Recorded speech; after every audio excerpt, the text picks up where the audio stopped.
Murad, bir bana zəhmət çək. Ay, duruşma. Sabah işləyirsən, Murad. Necə bəyəm? İşdən gələndə mənə üçün bir restoran getirəsən, yaxşı? Yaxşı. Səninlə bir balaca işin var, Murad. Bilirsən, sənin də, ailənizin də hörməti mənim üçün birinci. Solmaz kimi qızı vermiş mənə. Dünyada bundan artıq mənim üçün heç bir şey ola bilməz.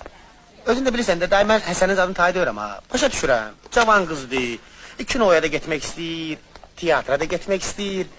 Oğlanlı qızlı bir yerdə oxuyurlar da, tələbədir də, filan, feşman. Nə filan peşmək? Açıq danış, mən də başa düşümdə. 2 gün bundan qabaq onu görürəm kinoda bir oğlanla.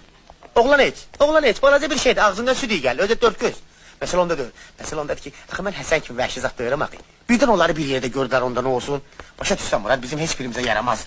Mən ona görə deyirəm ki, cəmaat söz çıxarar, sonra gəl bu dediqodunun qabağını al görüm necə alırsan.